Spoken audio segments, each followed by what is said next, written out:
Brendan Mortensen here in the Orioles dugout. Pleasure to be joined by Orioles pitching coach Drew French. Here in September, it's a little bit cooler. You got the hoodie on. I got the crew neck on. Feels a little bit better than if we were doing this in July. Absolutely. Love the weather up here, especially in the fall.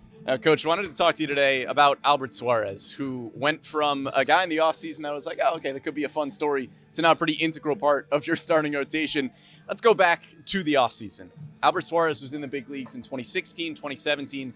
Did not find a ton of success. He goes overseas. He pitches in Japan and Korea. You got him in the building this offseason. What were some early indicators to you that made you say, okay, this guy's got it?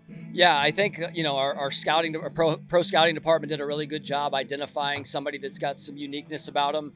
Our minor league pitching group, Mitch Plasmeyer included, I think took a look at the delivery and kind of the pitch shapes and things like that. And started to unearth some things and some knobs to turn. And, we've seen a pretty good version of that guy for the last couple of months. Now, you say uniqueness about him. What makes him unique as a pitcher?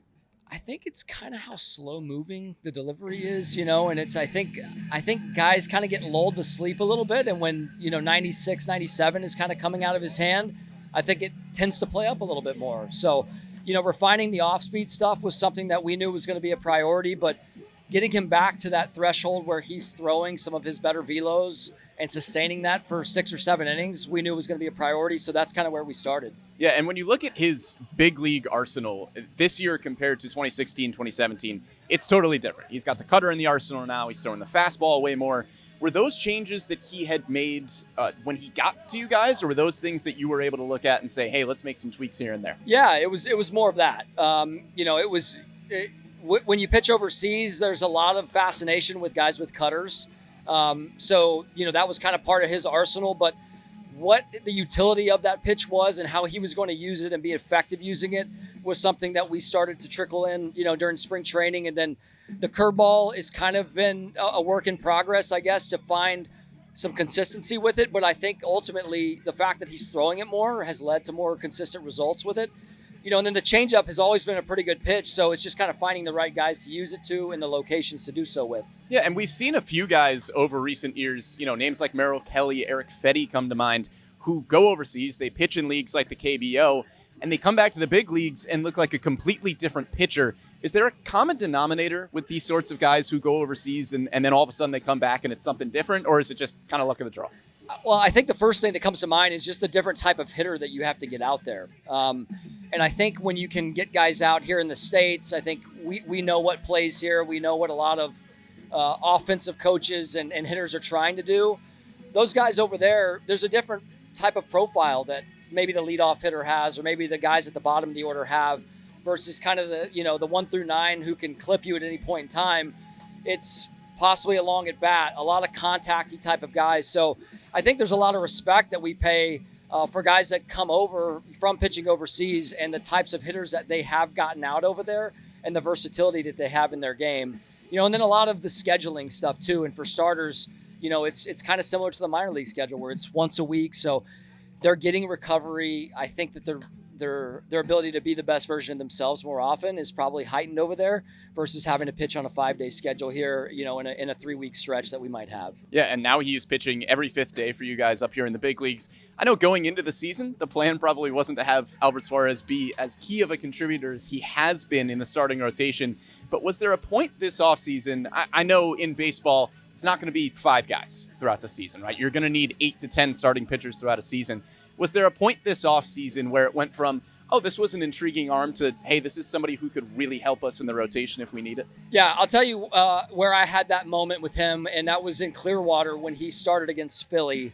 And obviously in spring training, when you go on the road, you kind of get their best 9 a lot of times, and when they travel to you, you may not get those guys. So, Schwarber, Castellanos, Turner, Real Muto, those guys in the lineup. And I remember after that game, Hyde called me on his way home and he said, hey, Schwarber just reached out and said, who the heck is Albert Suárez? And I think at that point with a hitter like that says like, who is this guy? And the kind of respect he was paying towards him, we knew we might have something there. Yeah, I think that's typically a good sign. If one of the best hitters in baseball is asking about this guy. What has impressed you the most about Suárez this year? You've mentioned the kind of pace he has, the delivery, those things, but what has stood out to you?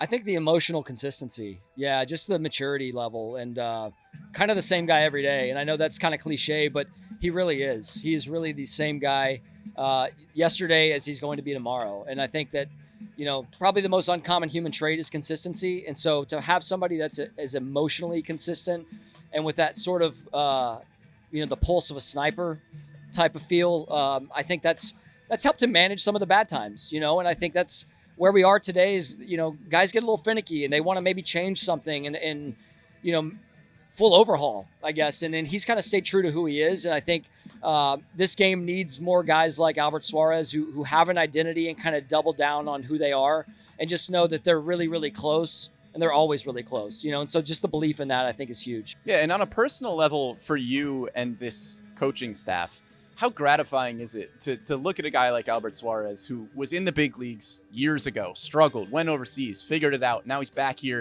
and he's finally having the big league success. Oh, yeah, you feel really good about that. And obviously, you want him to be on your side. We love any of our guys to have success because their success is our success. But it feels really good for somebody who's got the kind of story that he has. I mean, dating back, 15 plus years when he signed out of Venezuela and, some of the health concerns and just some of the arm surgeries and the things like that. And, for him to find his way now, it's really gratifying. And, that speaks volumes to the type of person he is and the type of parents that he had and the people that raised him in this game. And he's got a lot of really good stories. And, I know he leans on his brother a lot in these conversations, these baseball conversations. So I would say there's a lot of things that have influenced and impacted him, but we've certainly loved having him. Yeah, well, we love having him too. We love seeing him every fifth day. Drew, very much appreciate the time. Absolutely. Thank you.